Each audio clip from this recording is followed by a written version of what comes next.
तथागत बुद्ध द्वारा चलाए गए आंदोलन का चौथा परिणाम संस्कृति पर पड़ता है, सांस्कृतिक परिवर्तन होता है।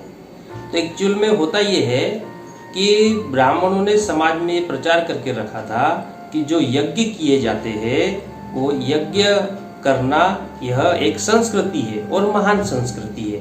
ब्राह्मणों के नज़र में यज्ञ करना यह एक महान संस्कृति थी, इसे ही वो संस्कृति कहते थे। तो यज्ञ क्या होते थे? तो यज्ञ में पशुओं की बहुत बड़े पैमाने पर बलि दी जाती थी, फिर उन पशुओं के मांस को खाया जाता था और मदिरा का सेवन किया जाता था। इसके अलावा यज्ञ में खुले में ही संभोग भी किया जाता था। इसके अलावा यज्ञ करने के लिए ब्राह्मण झूठी बातें बोलकर लोगों को, आम जनता को यज्ञ करवाने के लिए तैयार करते थे। लोगों से कहते थे कि पुण्य लाभ कमाने के लिए यज्ञ करना होगा, यानी झूठ बोलकर यज्ञ करवाते थे। और उस यज्ञ के बदले में ब्राह्मण दान दक्षिणा के नाम पर कुछ शुल्क लेते थे और अच्छा खासा शुल्क लेते थे, जिससे ब्राह्मणों की अपनी जीविका चलती थी।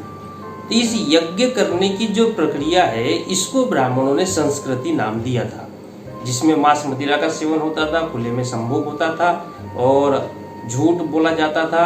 ये सारा जो धत्कर्म है ये यज्ञ में होता था और इसे ब्राह्मणों ने संस्कृति कहा था। तो तथागत बुद्ध ने इस यज्ञ संस्कृति के विरोध में बहुत बड़े पैमाने पर प्रचार प्रसार किया।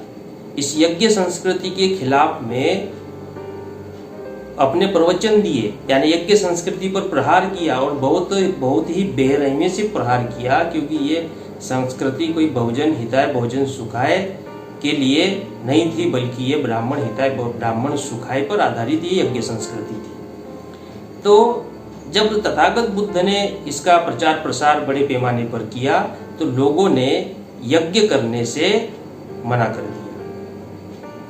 अगर ब्राह्मण जाते भी थे और किसी से कहते थे कि आप ये यज्ञ करिए, तो लोगों के पास में बुद्ध का तर्क था, क्योंकि बुद्ध ने यज्ञ संस्कृति के विरोध में समाज में तर्क दिए थे, जानकारी दी थी।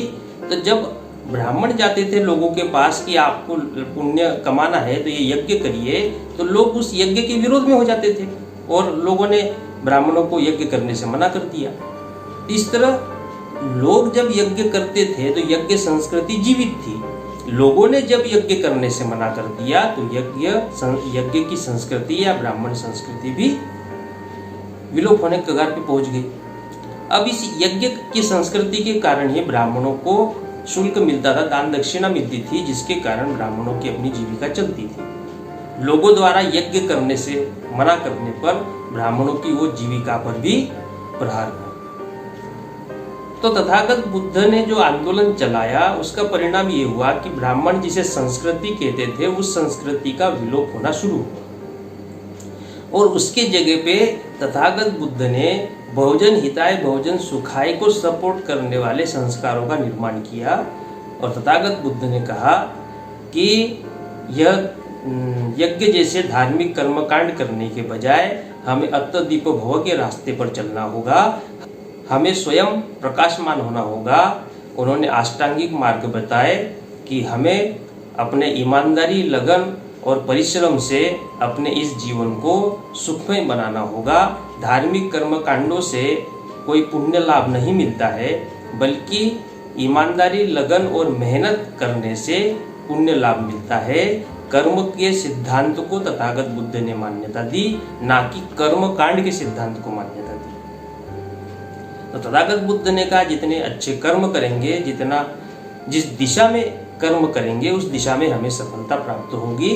कर्म कांड करने से या ईश्वर का नाम जपने से पुण्य लाभ नहीं मिलता है।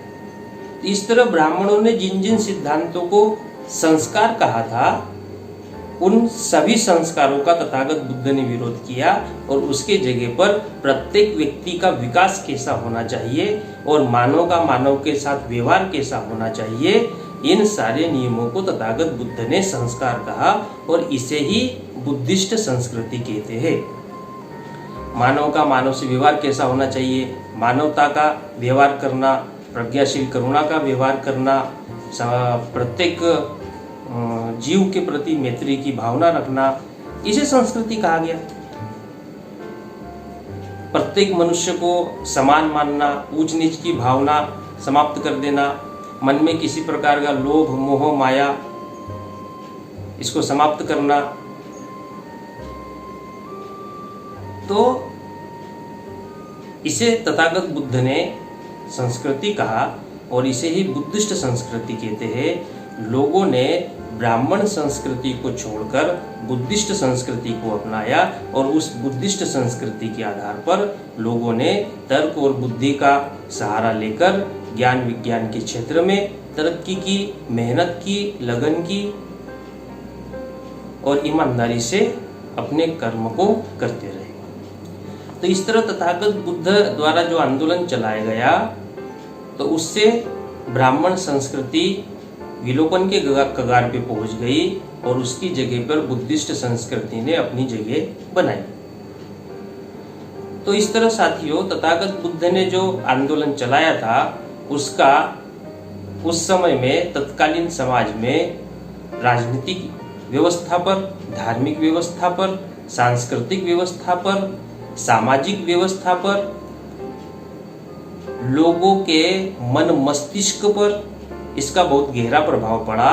और कुल मिलाकर तथागत बुद्ध ने जो आंदोलन चलाया उसका परिणाम ये हुआ कि ये जो मनुष्य जिस राज्य में रहता है, जिस जगह रहता है, वो व्यवस्था के माध्यम से वो पूरा समाज संचालित होता है।